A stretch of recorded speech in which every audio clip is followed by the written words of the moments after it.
দেখো বন্ধুরা, আগের ব্লগটা কিন্তু তোমাদের দেখিয়ে দিয়েছি, বিয়েবাড়ি এসে হাঁপিয়ে গেছিলাম। যদিও এখন খুব একটা গরম নেই, তাও কিন্তু গরম লেগে গেছিলো সাজগোজ করে।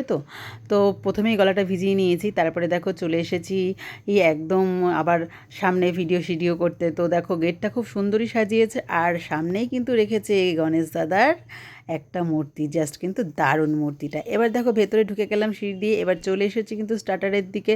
দেখো স্টার্টারে এখানে ছিল চিকেন পকোড়া আর একটা ছিল গার্লিক চিকেন। তো দুটো চিকেনই কিন্তু জাস্ট খেতে দারুণ হয়েছে। এখানে ফিশ বলটা আমার খুব একটা খেতে ভালো লাগে না।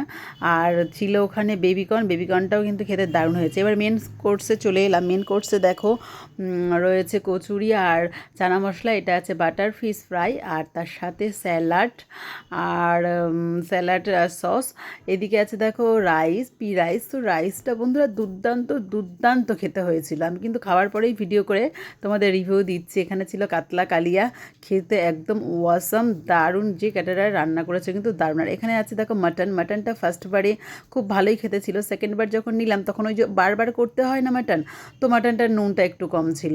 জাস্ট ঠিক আছে, চলে যাবে। আর এদিকে দেখো চাটনির সাথে পাঁপড় আর হট গোলাপ জামুন, জাস্ট কিন্তু দারুণ, বেশ সাইজে বড় ছিল।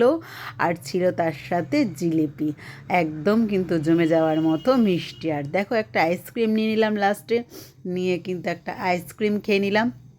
তো মোটামুটি তোমরা আমার লুক দেখে বুঝতেই পারছো, খুব বেশি খাইনি, মোটামুটি খেয়েছি। সব কিছু মেকআপ টেকআপ ঠিকঠাকই আছে। এরপর শেষে চলে এলাম পানের কাউন্টারে, যেটা কিন্তু খুব ভালোবাসি খেতে।